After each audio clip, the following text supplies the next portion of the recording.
bienvenidos a esta nueva charla.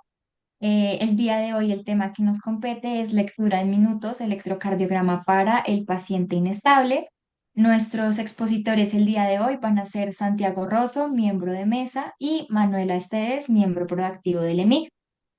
De antemano le agradecemos mucho a la doctora Camila Moreno por todo su apoyo y colaboración en el desarrollo de esta charla. Doctora, muchas gracias por estar aquí hoy. Y les quiero recordar que vamos a abrir un espacio para las preguntas al final de la charla para que cualquiera pueda participar y hacer sus preguntas. Entonces, sin más preámbulos, Santi, Manu, les doy la bienvenida y les cedo el micrófono para que empiecen con la presentación. Listo, Ana, muchas gracias. Igualmente agradecerle a las personas que se conectaron para la revisión del día de hoy. Agradecerle de antemano a la doctora Camila que nos estuvo dando y guiando a lo largo de toda la realización de la presentación. Entonces, listo. Para iniciar, veremos la tabla de contenido que vamos a abordar para la revisión de hoy y partiremos con algunas generalidades del electrocardiograma en el paciente inestable. Lo primero es que tenemos que tener en cuenta que esta es una prueba diagnóstica no invasiva y de alto impacto. Es una prueba que se realiza en menos de 5 minutos, es costo efectiva y por lo tanto en el paciente inestable va a ser de gran.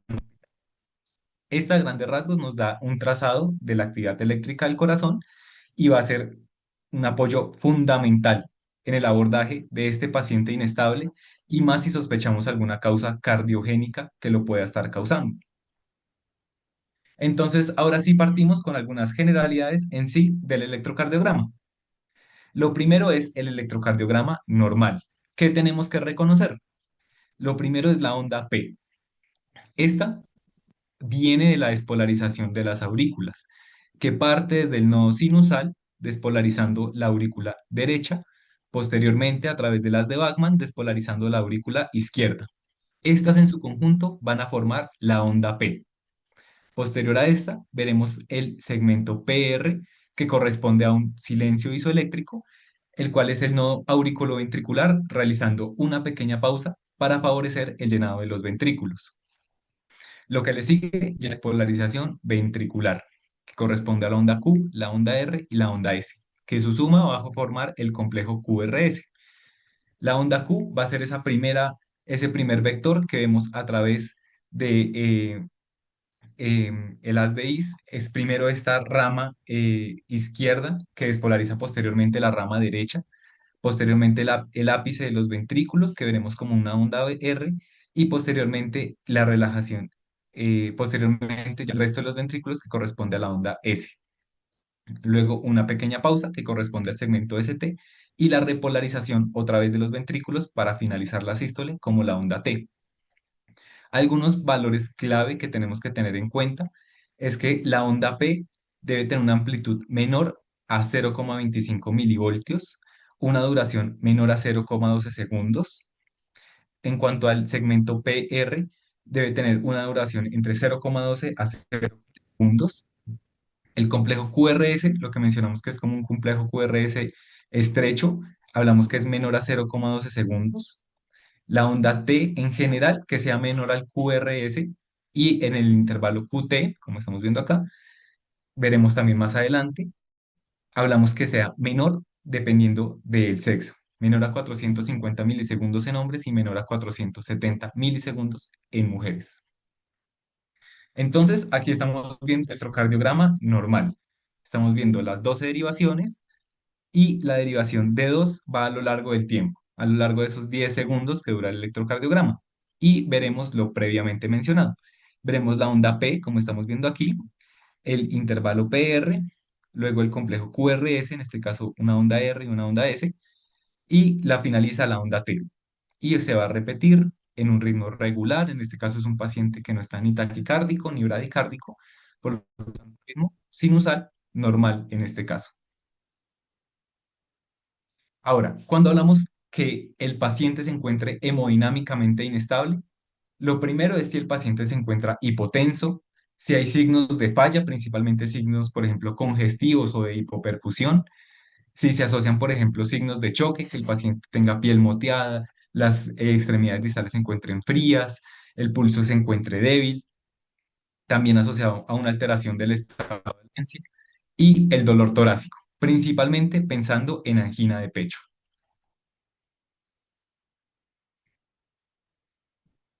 Listo. Entonces ahora vamos a empezar hablándoles de las alteraciones de la onda P.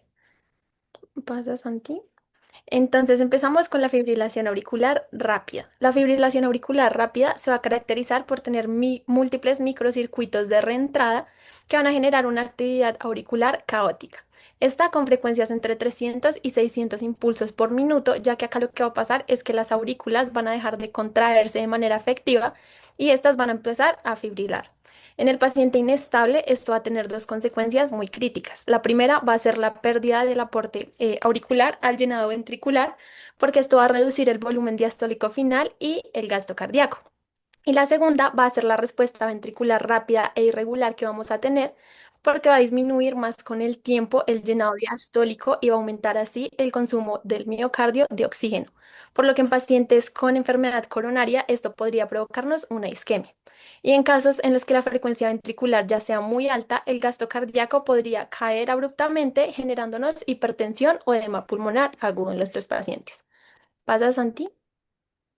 Dentro de los hallazgos electrocardiográficos que vamos a encontrar, acá no vamos a observar ondas P porque no va a existir una despolarización auricular organizada.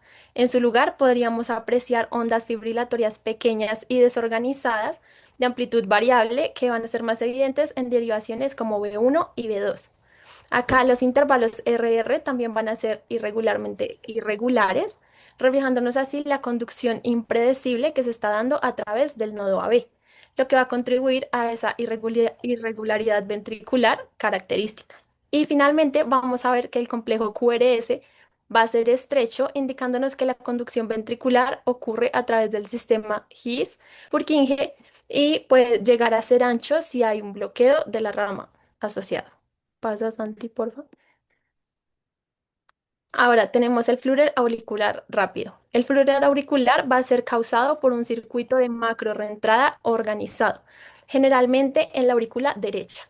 La activación auricular va a ser rápida y regular y usualmente se va a tener entre 200 y 400 latidos por minuto.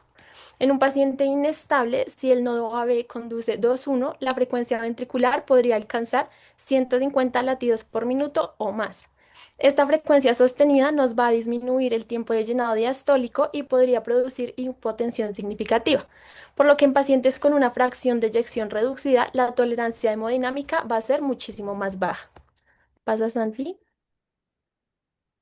Dentro de los hallazgos electrocardiográficos del Flutter podríamos encontrar ondas F en forma de dientes de sierra que van a reflejar la activación auricular continua y rápida del circuito de reentrada auricular, típicamente alrededor de 250 y 350 latidos por minuto. Estas ondas van a ser más evidentes en derivaciones como 2, 3 y ABF, ya que la conducción AB, del nodo AB puede ser fija o variable. Si es fija, vamos a tener los intervalos RR mucho más regulares, mientras que la conducción variable podría producirnos una frecuencia ventricular irregular. Y el complejo QRS en este caso va a ser estrecho, indicándonos que la activación ventricular se realiza a través del sistema de conducción normal. Entonces, ahora, el hallazgo electrocardiográfico más característico en base a lo que les acabo de decir del flúor auricular es A, ondas T picudas, B, ondas C en dientes de sierra, C, QT prolongado o D, QRS sinusal.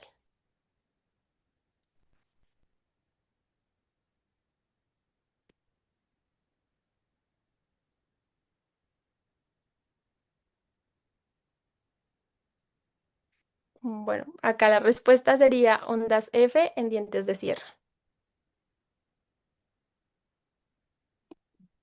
Listo. Vamos a ver ahora el escenario de una fibrilación auricular lenta. Esta se define como la fibrilación auricular, pero que adicionalmente tiene una frecuencia cardíaca menor a 50 latidos por minuto, como estamos viendo aquí en el electrocardiograma, siendo con los anteriores criterios una ausencia de onda P, un RR irregular, como estamos viendo aquí, pero el paciente se encuentra bradicárdico. Esta es una peculiaridad importante que lo suele distinguir del otro escenario. Entonces, ¿cómo vamos a abordar a estos pacientes? Lo primero, estamos en el paciente inestable. Lo primero que nos dicen las guías y que nos recomienda, este es un paciente que de manera urgente se tiene que llevar a una cardioversión eléctrica. Ya luego nos preocupamos por la anticoagulación del paciente y en el escenario de que esté estable, igual, pensamos ahí sí en la anticoagulación. Entonces, como vimos, en el paciente inestable, clave cardioversión eléctrica. ¿Y cómo vamos a abordar a estos pacientes? Lo que nos recomienda la literatura es que esa descarga inicial debe ser de 200 joules y lo que más nos recomiendan es que sea preferiblemente un dispositivo bifásico. Antes, en la literatura se hablaba de una descarga inicial de 150 e ir subiendo progresivamente. Actualmente la literatura nos dice, inicie con una de 200 y con este fin, pues va a tener una mayor tasa de éxito y estamos evitando hacer más, más cardioversiones de lo necesario. En caso de que esta inicial no funcione, aumente a 300 y en caso de que no, deje como dosis máxima 360 joules. Si este no funciona, lo que nos recomienda es optimizar la posición y contacto de los parches y considere también el uso de antiarrítmicos, también pensando en una cardioversión farmacológica. Otro escenario que podemos también pensar es el uso de antiarrítmicos junto con la cardioversión eléctrica, casi que en la descarga inicial. Esto se puede hacer principalmente con el uso de la amiodarona, por ejemplo. Esto puede favorecer la tasa de éxito. Sin embargo, como veremos aquí, tan solo la cardioversión eléctrica solita va a tener una tasa de éxito superior al 90%. Entonces, aquí también para preguntarle al público, pueden escribir ahí por los mensajes de Zoom y demás. En la fibrilación auricular, siempre en todos los escenarios vamos a encontrar un RR irregular. Entonces, si pueden escribir por ahí o alguien quiere abrir el micrófono, si considera esto verdadero o falso. Mira, ya están respondiendo en el chat que falso. ¿Alguien piensa que puede ser verdadero?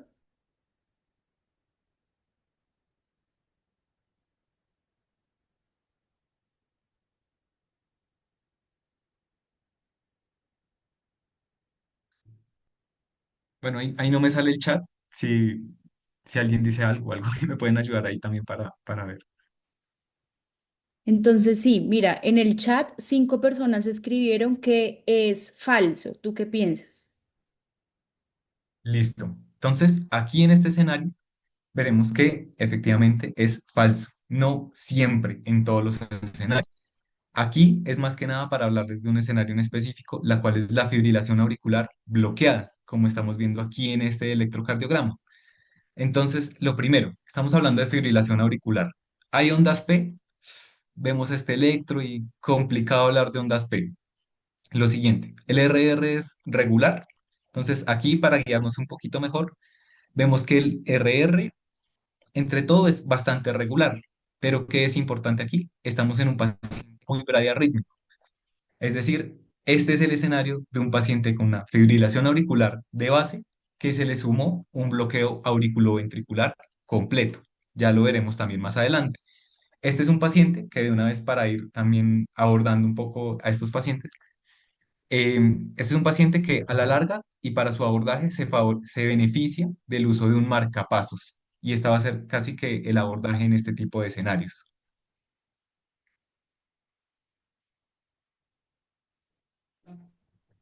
Listo, ahora tenemos los ritmos de la unión. Entonces, los ritmos de la unión se van a originar en el nodo AB o en el tejido perinodal. Cuando el nodo sinoauricular falla o cuando la conducción auricular hacia el nodo AB se encuentra bloqueada. En condiciones normales, el nodo AB va a tener automatismo propio, pero su frecuencia intrínseca va a ser menor que la del nodo sinusal, por lo que va a permanecer suprimido. Cuando el nodo sinusal disminuye su frecuencia o deja de disparar, el nodo AB va a asumir el control como mecanismo de escape. En el paciente inestable, estos suelen aparecer en contextos de isquemia inferior, hipoxia, aumento del tono vagal, trastornos metabólicos, y acá desde el punto de vista hemodinámico, la pérdida de sincronía auriculoventricular podría llegar a disminuir el llenado ventricular, especialmente en pacientes con ventrículos rígidos o con cardiopatías estructurales. Pasa, Santi, porfa. Entonces, dentro de los hallazgos electrocardiográficos, vamos a tener que el QRS va a ser estrecho porque la conducción ventricular ocurre por el sistema His-Purkinje normal. La característica principal de estos electros va a ser que tenemos una alteración en la onda P, Es decir, esta puede estar ausente, invertida, en derivaciones inferiores o podría llegar incluso a aparecer después del QRS. Esto va a ocurrir porque la activación auricular puede ser retrógrada, es decir, desde el nodo AB hacia las aurículas. Y la frecuencia en el ritmo de la unión clásica suele oscilar entre 40 y 60 latidos por minuto. Si está en este rango y el paciente está asintomático, se consideraría una bradicardia clínicamente relevante. ¿Pasa, Santi?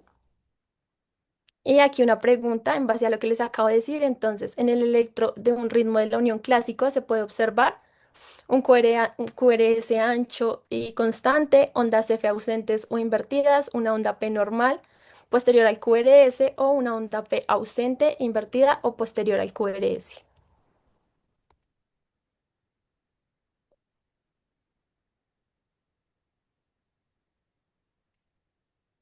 Exacto.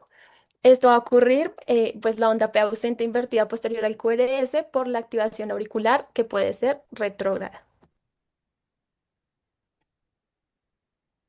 Ahora tenemos el ritmo nodal acelerado. Entonces, el ritmo nodal acelerado va a ser una variante de los ritmos de la unión, en el cual el nodo AB va a aumentar su automatismo por encima de su frecuencia intrínseca normal, generalmente entre 60 y 100 latidos por minuto. Esto puede ocurrir por una irritación del tejido nodal, isquemia del nodo AB, hiperperfusión coronaria, intoxicación digitálica o aumento del tono vagal. A diferencia del ritmo de escape nodal, aquí no va a ser simplemente una respuesta al fallo del nodo sinusal, sino que este va a ser un fenómeno de un automatismo aumentado del nodo AB. En el paciente inestable, este ritmo puede ser problemático porque altera la sincronía auriculoventricular y puede coexistir con un compromiso miocárdico subyacente como un infarto inferior. No mentiras. No. Eso.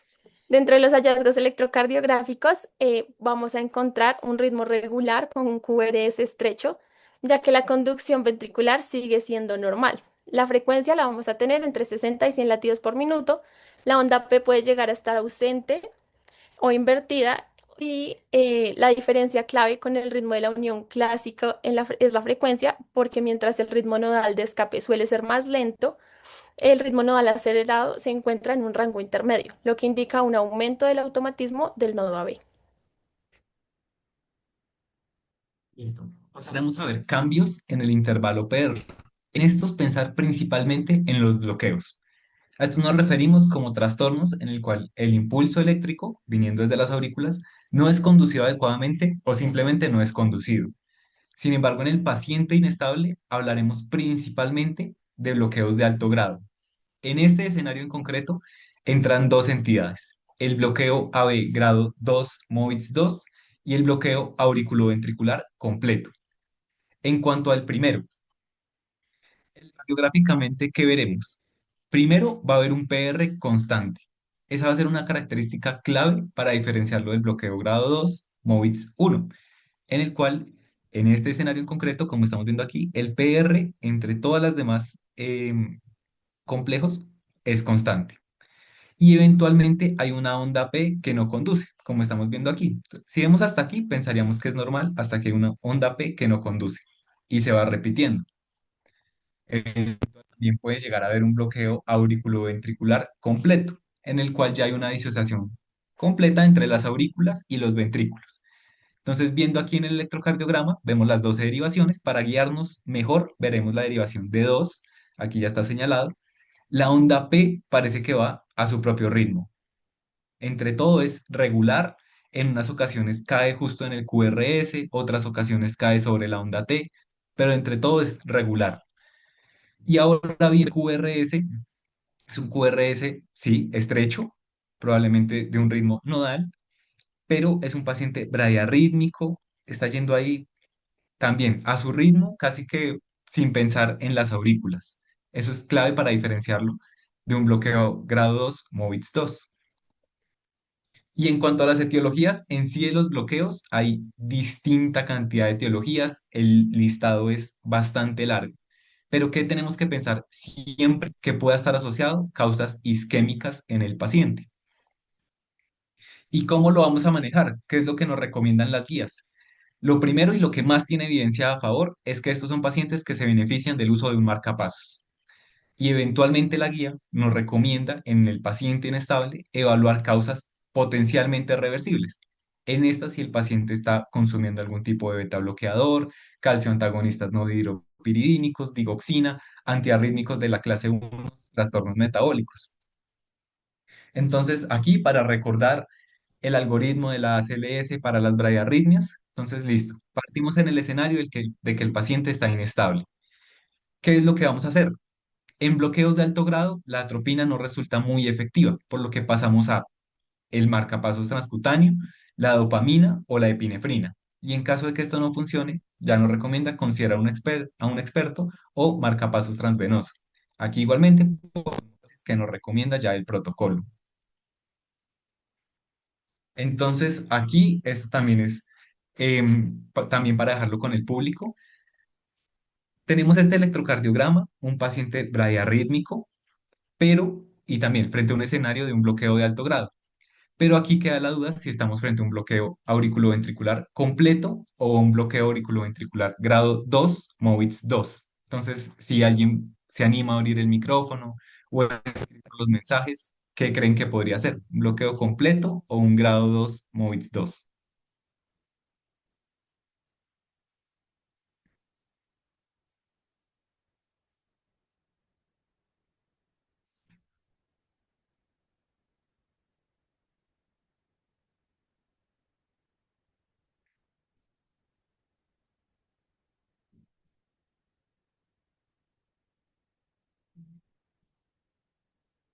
No sé si hay escrito algo, pero lo veremos ahora entre todos. Este es un electrocardiograma un poco complejo y difícil de interpretar, pero nos vamos a guiar Mira, sobre todo en la derivación Gabriela de dos. Delgado dice que es completo. ¿Tú qué piensas? Listo, perfecto. Entonces sí, eso es lo que uno puede llegar a pensar. Este es un electro complejo. La onda P puede llegar a ser engañosa en este escenario. Entonces vemos que hay presencia de onda P y lo que es importante para diferenciarlo es que es una onda que conduce a un QRS, pero que ese intervalo PR es constante casi que en todos los complejos. Eso ya en sí ya nos está orientando un poquito más a un bloqueo AB grado 2, MOVIS 2. También podemos ver aquí ondas P que no conducen, es decir, ya tenemos los criterios. Y aquí estamos frente, sí, efectivamente, un bloqueo AB grado 2, MOVITS 2, que en este caso tiene un patrón 2-1. Es decir, cada dos ondas P que no conducen, la tercera eventualmente.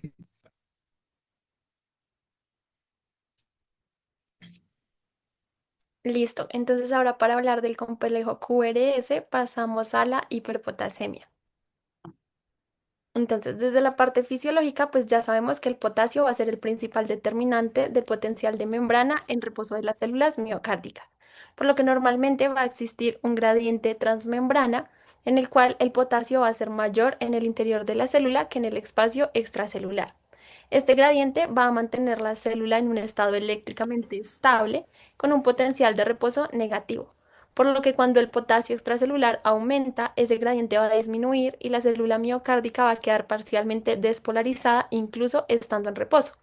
Esta despolarización sostenida va a provocar la inactivación progresiva de los canales rápidos de sodio, los cuales van a ser los responsables de la fase cero del potencial de acción. Por lo que al haber menos canales de sodio disponibles, la despolarización ventricular se va a volver más lenta y menos eficiente, lo que nos va a generar una conducción eléctrica lenta a través del miocardio ventricular. Y en el electro, la conducción lenta se va a manifestar como un complejo QRS progresivamente ancho. Dentro de pues, la hiperpotasemia tenemos la hiperpotasemia moderada. En esta, la despolarización parcial de la membrana va a afectar no solo la conducción ventricular, sino también la auricular y la nodal. Desde el punto de vista fisiológico, las aurículas son más sensibles a los cambios del potasio. Por eso, uno de los primeros hallazgos electrocardiográficos va a ser el aplanamiento de la onda P, que nos va a reflejar una disminución de la amplitud de la despolarización auricular debido a la conducción más lenta y a la menor masa auricular que se está activando de manera efectiva. A medida que la conducción pasa a través del nodo AB y ésta se enlentece, el intervalo PR se va a prolongar y esto va a ocurrir porque el tejido nodal también va a depender de gradientes iónicos adecuados para que se tenga la conducción. En los ventrículos vamos a tener la inactivación progresiva de los canales rápidos de sodio, lo que nos va a generar un ensanchamiento del QRS. Y finalmente, otro hallazgo característico en esta fase van a ser las ondas T picudas altas y simétricas, que nos van a reflejar alteraciones en la repolarización ventricular, que inicialmente se acelera antes de la conducción y para que esto no se deteriore de forma más severa. En el paciente inestable, esta fase va a ser crítica porque aquí todavía puede haber pulso y estabilidad relativa, pero el riesgo de progresión va a ser demasiado alto, por lo que en este punto el electro no va a ser solo como una advertencia clara de que se requiere una intervención inmediata, sino que nos va a decir que debemos estabilizar pues esa membrana de calcio. ¿Pasa, Santi? Ahora tenemos la hiperpotasemia severa. Entonces, en la hiperpotasemia severa, la despolarización persistente de la membrana celular inactiva aún más los canales de sodio y la conducción ventricular se vuelve extremadamente lenta y desorganizada. Entonces, desde el punto de vista electrofisiológico, las aurículas pueden dejar de despolarizarse de manera efectiva, lo que nos explica la ausencia de la onda P en el electro. Acá el nodo AB y el tejido ventricular también presentan una conducción muy lenta. El complejo QRS se va a ensanchar de forma marcada y puede fusionarse progresivamente con la onda T, generándonos una morfología sinusoidal que es muy característica y esta apariencia nos va a representar una conducción ventricular tan lenta que el ciclo eléctrico pierde sus límites normales entre despolarización y repolarización. En el paciente inestable, este patrón va a ser preterminal, ya que nos va a indicar que el miocardio está eléctricamente al borde del colapso y podría evolucionarnos rápidamente a una fibrilación ventricular o a una sistolia si no se corrige de manera urgente. Listo. Pasaremos también a hablar de las arritmias ventriculares. La primera es la taquiarritmia ventricular monomórfica. Estas pueden ser idiopáticas, pero lo más usual es que sean secundarias a la cardiopatía isquémica. Electrocardiográficamente, ¿qué es lo que veremos? Un QRS ancho, mayor a 0,12 segundos. El RR puede ser regular o irregular.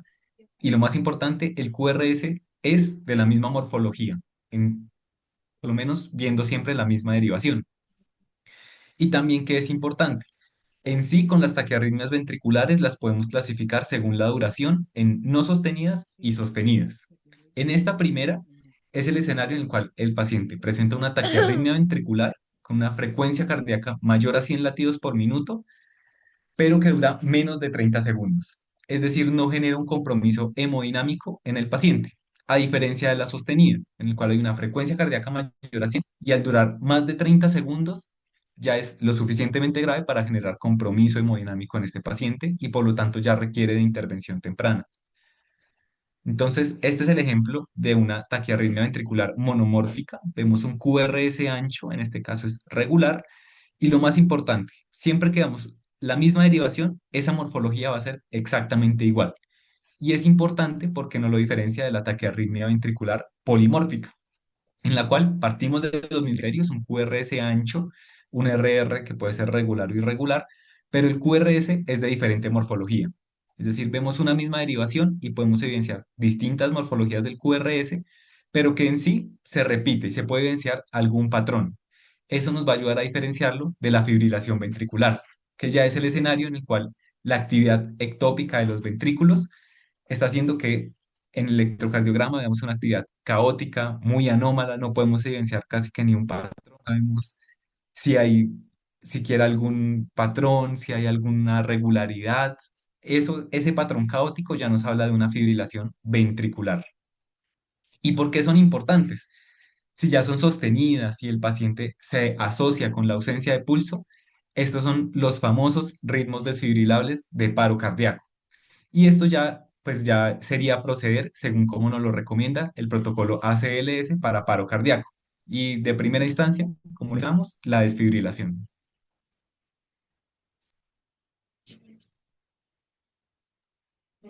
Listo, ahora tenemos las arritmias supraventriculares. Entonces, cuando nosotros hablamos de arritmias supraventriculares, nos vamos a referir a trastornos del ritmo que se originan por encima de la bifurcación de las de His, es decir, en las aurículas o en el nodo AB. Estas arritmias se van a sobreexponer al ritmo sinusal normal y van a alterar la secuencia fisiológica de la activación eléctrica cardíaca. En el paciente inestable, estas arritmias pueden comprometer el gasto cardíaco por tres mecanismos. El primero va a ser la pérdida de la contracción auricular efectiva, que va a disminuir el llenado ventricular, especialmente en pacientes con disfunción diastólica. El segundo va a ser la frecuencia ventricular excesivamente rápida, que va a reducir el tiempo de llenado diastólico, lo que nos va a dar como resultado una disminución en el volumen sistólico. Y tercero, la pérdida de sincronía auriculoventricular, que nos va a alterar la eficiencia mecánica del corazón. Por eso, en pacientes inestables, el electro va a ser una herramienta crítica que nos va a permitir identificar si la causa del deterioro es eléctrica o requiere una intervención inmediata. Entonces, dentro de estas vamos a tener la taquicardia auricular. La taquicardia auricular es una arritmia supraventricular que se origina en un foco ectópico distinto al nodo sinusal. Esto significa que una región específica del miocardio auricular adquiere la capacidad de despolarizarse de manera automática y a una frecuencia mayor que la del nodo sinusal. Ese foco se descarga más rápido y suprime al nodo sinusal, tomando así el control del ritmo cardíaco. Este fenómeno puede producirse por un automatismo aumentado, una actividad desencadenada de la formación de un pequeño circuito de reentrada, y cuando se establece este circuito, el estímulo eléctrico se perpetúa de manera continua, generando así una activación auricular rápida y sostenida. En casos de pacientes inestables, esta relevancia fisiopatológica va a radicar en que la frecuencia ventricular puede elevarse significativamente, reduciéndonos así el tiempo de llenado diastólico, y si el ventrículo no tiene tiempo suficiente para llenarse, el volumen sistólico va a disminuir y el gasto cardíaco va a caer. ¿Pasa, Santi? Entonces, en el electro vamos a observar ondas P bien definidas, pero con una morfología distinta a la sinusal. Esto va a ocurrir porque la activación auricular no inicia en el nodo sinusal, por lo que el vector eléctrico va a cambiar y va a modificar la forma de esta onda. El complejo QRS va a ser estrecho, ya que la conducción ventricular va a ocurrir a través del sistema His-Purkinje y no va a existir un retraso ventricular, interventricular. El intervalo PR va a ser menor a 0,12 segundos, dependiendo del sitio del origen del foco auricular y de pues, su cercanía al nodo AB. La frecuencia cardíaca va a oscilar entre 100 y 240 latidos por minuto, y si la respuesta ventricular es alta y sostenida, el paciente podría desarrollar signos de inestabilidad hemodinámica. En un paciente inestable, la presencia de un QRS estrecho con ondas P anormales bien definidas nos van a orientar a un origen auricular distinto al sinusal, permitiéndonos diferenciarlo de otras taquicardias. ¿Pasa, Santi? También tenemos la taquicardia intranodal. La taquicardia intranodal, también reconocida como taquicardia de reentrada nodal auriculoventricular, se puede producir dentro del nodo AB. Este posee dos vías: la vía rápida, que tiene una conducción rápida pero un periodo refractario largo, y la vía lenta, que tiene una conducción lenta con un periodo refractario más corto. En condiciones específicas, como en la presencia de una extrasístole auricular, en el momento del impulso se puede encontrar la vía rápida en el periodo refractario y descender luego por la vía lenta. Cuando el impulso llega a la parte inferior del nodo AB, la vía rápida ya se ha recuperado, permitiendo que el estímulo ascienda retrógradamente por ella. De esta manera se establece un circuito de reentrada donde el estímulo circula continuamente entre ambas vías, generando así una taquicardia sostenida. En el paciente inestable, la frecuencia ventricular elevada puede reducirnos de manera importante el tiempo de llenado diastólico, comprometiéndonos gasto cardíaco, y además puede perderse la sincronía auriculoventricular adecuada, por ende la eficiencia mecánica del corazón va a disminuir. ¿Pasa, Santi? En el electro vamos a observar una taquicardia regular con un complejo QRS estrecho. Las ondas P suelen ser retrógradas o no visibles. Esto se va a deber a que la activación auricular ocurre casi simultáneamente con la activación ventricular, ya que el impulso asciende por la vía rápida hacia las aurículas mientras desciende hacia los ventrículos. Como consecuencia, la onda P puede quedar oculta dentro del QRS o aparecer inmediatamente después de este. Entonces, en el EKG de una taquicardia intranodal, las ondas P suelen estar A, visibles antes del QRS, B, retrógradas o no visibles, C, picudas y simétricas o D, simétricas bifásicas.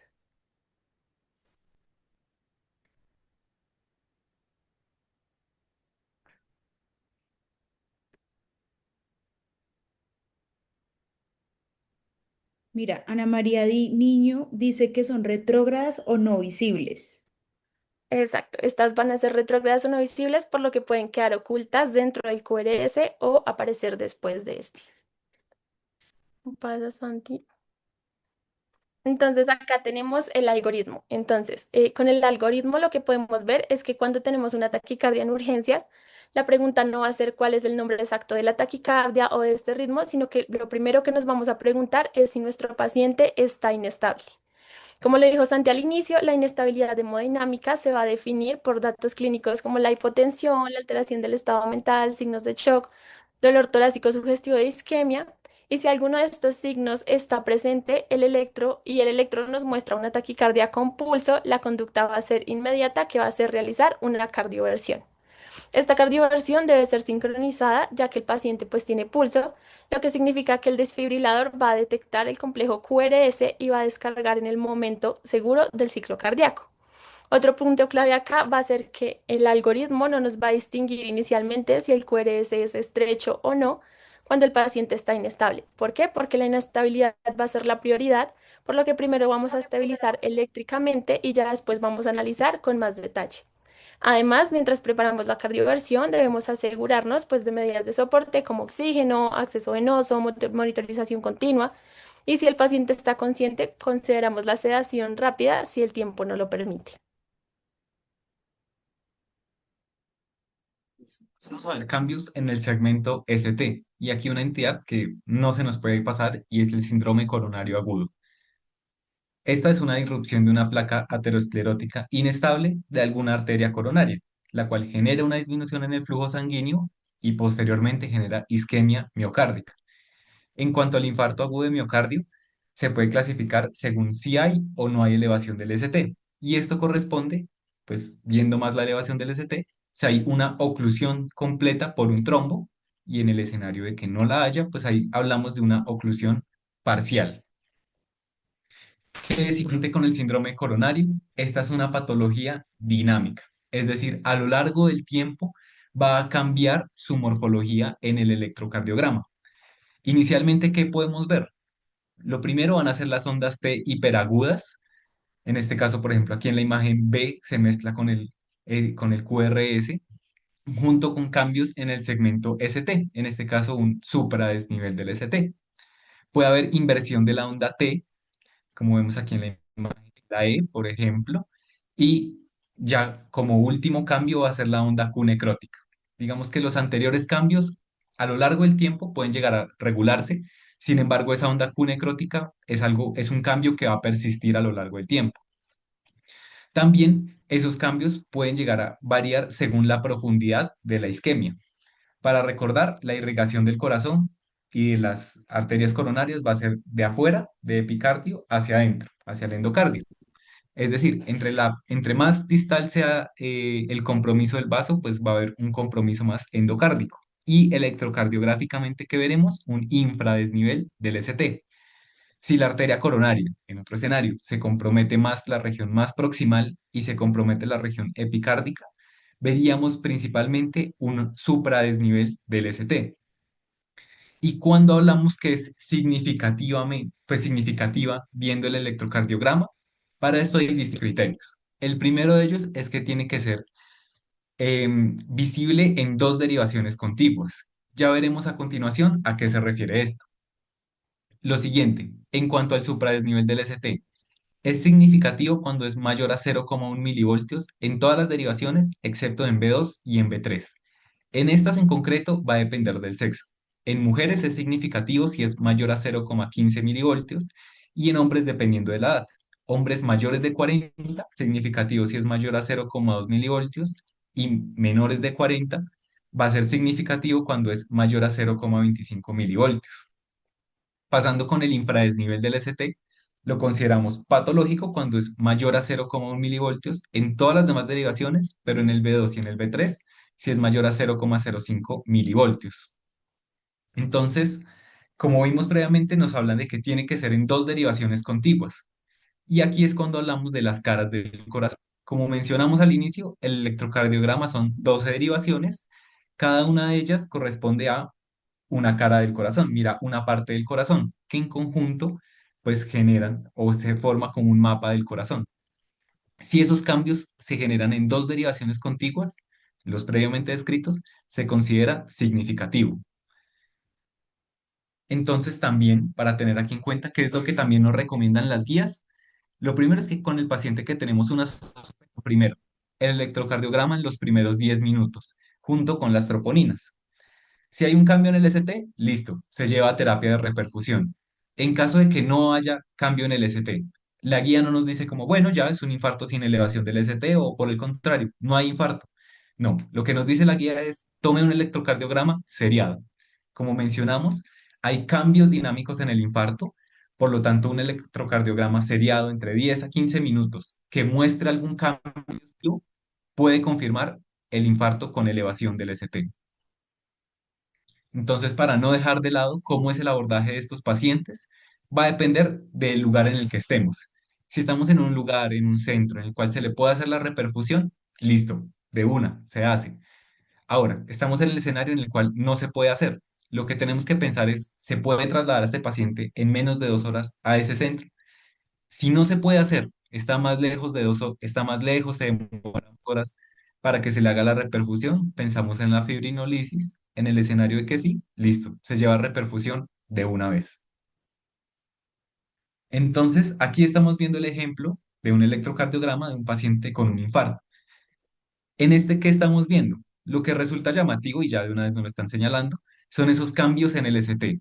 Lo primero, ¿son significativos? Bueno, no se ve muy bien a detalle, pero ya de entrada podemos saber que en todas las derivas, en B1 y en B4, era 0,1 milivoltios. Listo. Ahora, en B2 y en B3, sea hombre o mujer, sea mayor o menor de 40 años, esto es seguramente mayor a 0,25 milivoltios o a 0,20 milivoltios. Entonces tenemos una elevación del ST significativa. Ahora, viendo las caras del corazón, vemos que está en cara septal y en cara anterior. Y al ser una elevación del ST, hablamos de una lesión subepicárdica. Entonces, ¿cómo describiríamos este electrocardiograma? Es un paciente con una lesión subepicárdica en lesión anteroseptal. Y lo que resulta llamativo es que, por ejemplo, en la cara inferior vemos un infradesnivel del ST, que este podría ser como una imagen en espejo en la cara inferior como pues respuesta a la elevación del ST que vemos en la cara anterior y septal. También esto nos habla de la ubicación o de la arteria más probablemente afectada en el infarto. Entonces, en este escenario podemos pensar en la arteria descendente anterior, que debemos tener en cuenta que es la arteria más comúnmente afectada en el síndrome coronario. Listo. Ahora les vamos a hablar de alteraciones en el intervalo QT. Entonces, el intervalo QT nos va a representar la duración total del potencial de acción ventricular, incluyendo la despolarización y la repolarización ventricular. Cuando el QT está corto, significa que el potencial de acción ventricular tiene una menor duración de la que se tendría normalmente. En el paciente inestable, esto es relevante porque un QT corto puede alterar la estabilidad eléctrica del miocardio y predisponerlo a arritmias malignas. Con un T corto debemos sospechar principalmente de causas metabólicas como alteraciones electrolíticas, efectos farmacológicos. Sin embargo, en el contexto de urgencias y en un paciente inestable, las causas metabólicas y farmacológicas van a ser las más frecuentes. ¿Pasa, Santi? Entonces, pues primero vamos a tener la hipercalcemia. Entonces ya sabemos que el calcio es el principal responsable de la fase 2 del potencial de acción ventricular, conocida como fase de meseta. Durante esta fase, el ingreso de calcio al interior de la célula va a permitir la contracción muscular, ya que el calcio intracelular es el desencadenante directo del acoplamiento excitación-contracción. Cuando existe una hipercalcemia, el aumento del calcio extracelular va a modificar esta dinámica y la fase 2 se va a cortar porque el equilibrio iónico se va a alcanzar más rápidamente, lo que nos va a producir una repolarización temprana del miocardio ventricular y por tanto una disminución de la duración total del potencial de acción. En un paciente inestable, la hipercalcemia severa podría generarnos alteraciones del estado mental, hipotensión o arritmias, en donde el QT corto en este contexto no va a ser como algo aislado, sino que va a ser un marcador de una alteración metabólica significativa que podría comprometernos esa estabilidad. ¿Pasa, Santi? Entonces, en el electro vamos a observar un QT corto, generalmente menor a 350 milisegundos. La onda T puede aparecer precoz porque la repolarización ocurre antes de lo habitual y el segmento ST suele ser muy corto o prácticamente ausente, ya que como les dije antes, esta fase de meseta está reducida. ¿Pasa, Santi? También vamos a tener la intoxicación por digoxina. Entonces, la digoxina nos va a inhibir la bomba sodio-potasio ATPasa en la membrana celular. Esta bomba normalmente va a expulsar sodio pues hacia el exterior de la célula y va a introducir potasio. Al esta inhibirse, va a aumentar el sodio intracelular, lo que nos va a reducir el funcionamiento del intercambiador sodio-calcio y nos va a producir un aumento del calcio intracelular. El aumento del calcio intracelular nos va a generar un efecto ionotrópico positivo, es decir, que nos va a aumentar la contractilidad miocárdica y la digoxina también nos va a aumentar el tono vagal, por lo que podría producirnos también alteraciones en la conducción auriculoventricular. En un paciente inestable, la intoxicación por digoxina puede generarnos también bradiarritmias como taquiarritmias y bloqueo AB e incluso arritmias ventriculares. El QT corto en este contexto nos va a reflejar una modificación del potencial de acción inducido por fármacos. ¿Pasa, Santi? Entonces, dentro de los hallazgos electrocardiográficos va a ser clásico observar la llamada cubeta digitálica, que es como esa depresión del segmento ST con morfología como de cuchara, o sea, esa ondita que se ve después. Puede observarse también una onda T bifásica. El intervalo PR puede estar alargado debido al aumento del tono vagal y al enlentecimiento de la conducción AB y el intervalo QT pues va a estar acortado.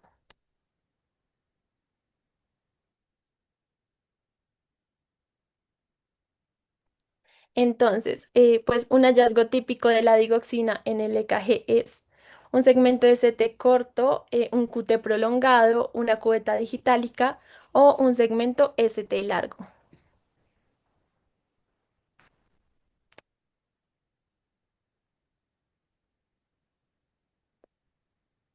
Exacto, va a ser la cubeta digitálica que va a corresponder a la depresión característica del segmento ST. Y ahora pasamos a ver el escenario en el cual tenemos un QT largo. El QT, la duración de este va a depender de la frecuencia cardíaca, de la edad del paciente y del sexo. Es por eso que a veces medirlo así a ojo y milímetro por milímetro puede resultar algo inefectivo y se va a ajustar mediante el QT corregido, mediante la fórmula de Bassett. Entonces, un QT corregido en hombres mayor a 450 milisegundos y en mujeres mayor a 470 milisegundos se considera de alto riesgo para desarrollar arritmias potencialmente mortales, pensando en la torsida de puntas, la cual es una taquiarritmia ventricular polimórfica que puede conllevar a fibrilación ventricular y posteriormente a paro cardíaco. Aquí pensar en los fármacos que nos pueden prolongar QT.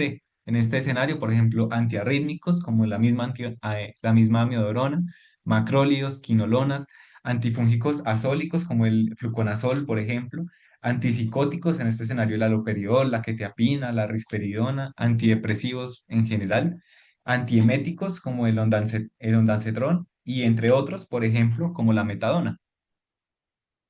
Entonces, aquí como mencioné, medir el QT, pues así a ojo resulta un poco complicado, va a variar dependiendo de si es mujer, de la edad, de la frecuencia cardíaca, y es por eso que muchas veces la misma computadora, aquí estamos frente a un electrocardiograma normal, la misma computadora que toma el electrocardiograma, nos facilita la vida y ya de una vez nos toma el QT corregido, y ya sería interpretarlo y dependiendo del contexto clínico, tomar decisiones.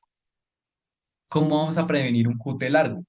Lo primero, evitar interacciones entre fármacos que puedan prolongar el QT, corregir alteraciones electrolíticas, principalmente la hipomagnesemia o la hipocalemia, Estos son pacientes que tienen que estar en seguimiento electrocardiográfico precisamente por estos riesgos y también el ajuste de dosis o suspensión del fármaco.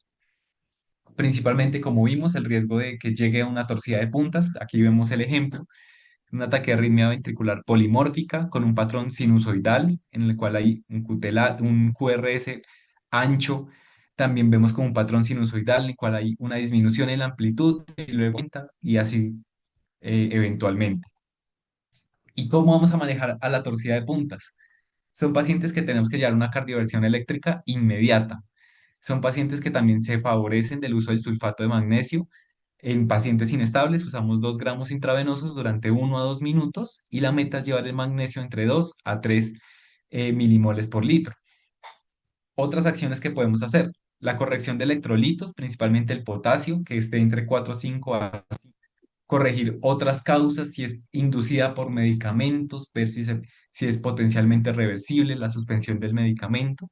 Y también tenemos el isoproterenol, el cual nos ayuda a aumentar la frecuencia cardíaca. Un aumento en la frecuencia cardíaca puede ayudar a la regulación de la torsión de puntas. Se puede dar en infusión en bolo, esta es la dosis de infusión para adultos, que es de 0,5 a 5 microgramos por minuto, o también considerar el uso de marcapasos, principalmente para esto, para aumentar la frecuencia cardíaca. Bueno, y ya para Antes de que finalizar, terminemos, disculpa que haga una aclaración rapidita, y es que las torcidas de puntas no se cardiovierten, sino que siempre se desfibrilan, ¿listo? Creo que hubo un error ahí de escritura. Sí, listo, listo, de acuerdo. listo. Y ya para finalizar, les traemos un caso clínico para que lo miremos entre todos. Entonces, dentro de la enfermedad actual tenemos paciente masculino de 63 años, consulta urgencias por dolor epigástrico irradiado a región dorsal de alta intensidad de 2 horas de evolución. Refiere automedicación con acetaminofén sin mejoría. Dentro del examen físico encontramos un paciente en mal estado general, diaforético, pálido y somnoliento, con una frecuencia respiratoria de 24 respiraciones por minuto, frecuencia cardíaca de 48 latidos por minuto, tensión arterial 85/50, temperatura 35,8 y saturación 89% al aire ambiente. En tórax tenemos ruidos cardíacos rítmicos, bradicárdicos y ruidos respiratorios conservados sin agregados. Abdomen blando, no doloroso a la palpación y sin signos de irritación. Tórax, extremidades frías y llenado capilar distal mayor de 3 segundos. Neurológico, somnoliento, sin signos de focalización ni movimientos anormales. Y este es el electro con el que ingresa. ¿Qué ven en ese electro?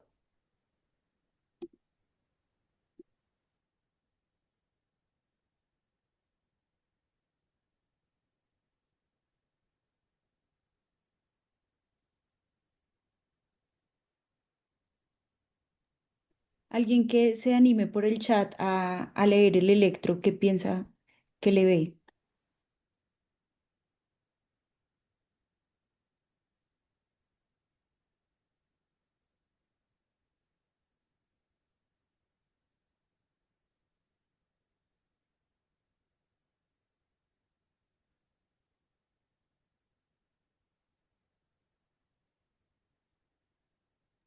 Si quieres, sigamos y tú nos cuentas qué ves Lo- en el electro. Espérame, Aún me creo sale que que yo iba a Nata hablar. levantó la mano. Listo. Creo que yo le vi una elevación, habría que contar, eh, pues digamos, los milímetros y como los criterios según edad, pero le vi elevación en la cara inferior, en derivación 2 3 y ABF. De resto creo que Sí, no, no más. muy bien, Nata. En general, vemos un electro que el hallazgo más llamativo es ese cambio en el ST, un aumento del ST principalmente en la cara inferior, como tú lo mencionaste. Entonces, este paciente se abordó como un síndrome coronario agudo, se llevó a terapia de reperfusión, a cateterismo, y vamos a ver que durante el procedimiento se evidenció una dificultad para la canulación del ostium de la coronaria derecha. Se observa también una opacificación anómala en el seno coronario derecho con el paso del contraste hacia una imagen lineal compatible con un flap intimal en la aorta ascendente. En la ortografía vamos a ver que se evidenció la presencia de una imagen de doble lumen en la aorta ascendente con un flap intimal móvil que compromete el ostium de la coronaria derecha. Igualmente con extensión proximal, se evidencia un compromiso dinámico del flujo hacia la coronaria derecha.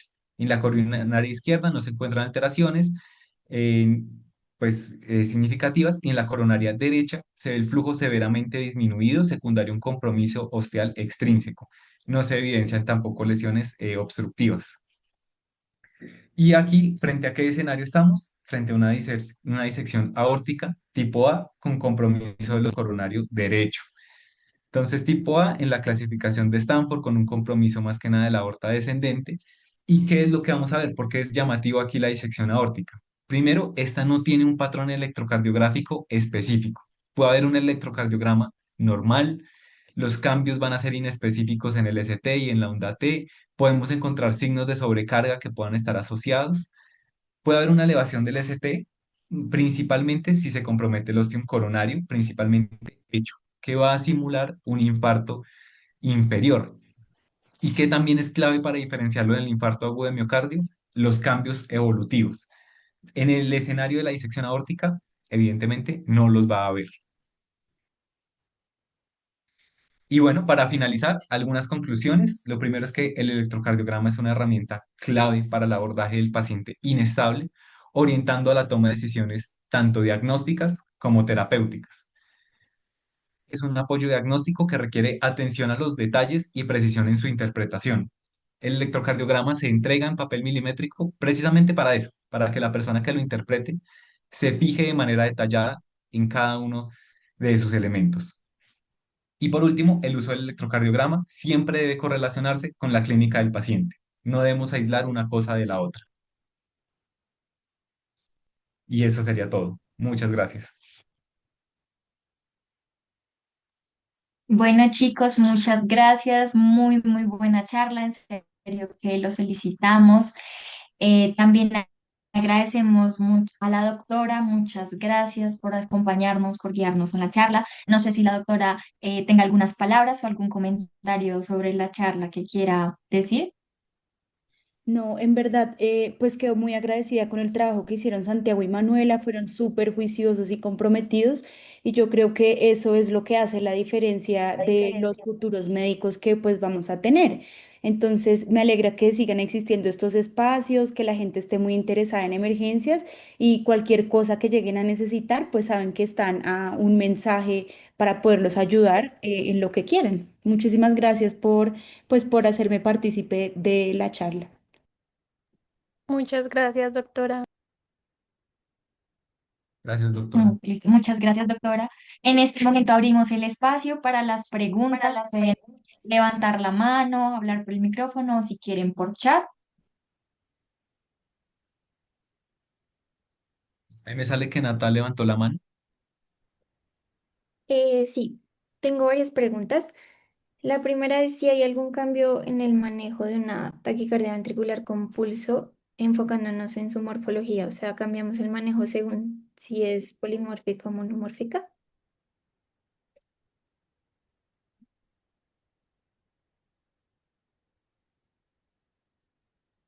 Entonces, Nata, eso es lo que hicimos énfasis en lo que estaba diciendo Santiago. Dependiendo de la morfología, si es monomórfica, entonces haces la cardioversión y si es polimórfica, entonces desfibrilas al paciente.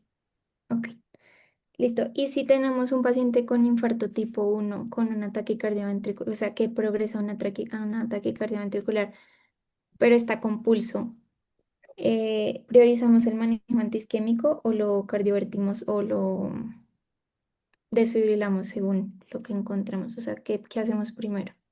Entonces, lo que tienes que priorizar es cardiovertir al paciente por la inestabilidad, pero sin dejar a un lado que toca hacer el resto del manejo. Pero tu prioridad es cardiovertirlo y llevarlo lo más pronto posible, pues a PCI, que es lo que realmente lo va a salvar. Listo.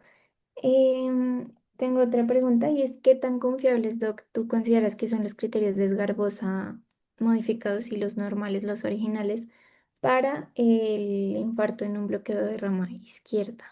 O sea, si nos confiamos de esos criterios y lo descartamos o esperamos más como los laboratorios, las troponinas o algún otro hallazgo. como los ecocardiográficos. No, entonces sí son confiables y lo ideal es que uno esté, digamos, lo suficientemente preparado y entrenado para poder identificarlos. Pero si tú tienes experiencia, entonces tú deberías excluirlo con los criterios modificados. Ok, perfecto. Y ya mi última pregunta, perdón, es si en el infarto tipo uno, en el infarto tipo 2 se ve igual que el infarto tipo uno en el electro. Pues sí, digamos que puede o no puede que hayan los mismos cambios. Ahí lo importante es que tú reconozcas cuál es la causa del infarto de tu paciente y trates esa causa, pero digamos que tiende a tener cambios similares el electrocardiograma. Perfecto. Muchas gracias, Doc. Listo. De pronto alguien más que tenga alguna pregunta. Sebas, te veo levantando la mano. Gracias. ¿Ahí me escuchan? Sí, Sebas. Ah, bueno. Primero, felicitar por la charla, súper completa, súper chévere. Muchas gracias. Agradecer a la doctora también. Y con respecto pues al tema, tengo una pregunta y es que si tenemos, por ejemplo, un paciente con bradicardia, digamos que tiene un QRS ancho, mediante el electrocardiograma, ¿cómo puedo diferenciar un bloqueo como auriculoventricular completo de infranodal, por ejemplo, de un ritmo de escape ventricular primario? Digamos que eso no me queda tan claro.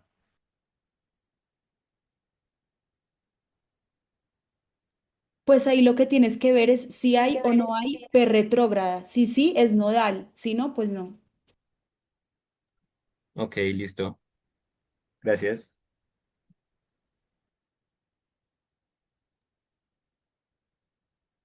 Listo. De pronto que alguien más tenga alguna otra pregunta por el chat o por micrófono.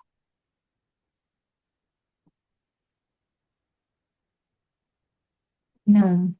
Pues bueno, entonces, no siendo más, damos por finalizada la charla. Muchísimas gracias a todos los asistentes. Santi, Manu, felicitaciones de nuevo por la charla, estuvo muy buena. Y doctora, muchas gracias por acompañarnos en esta noche.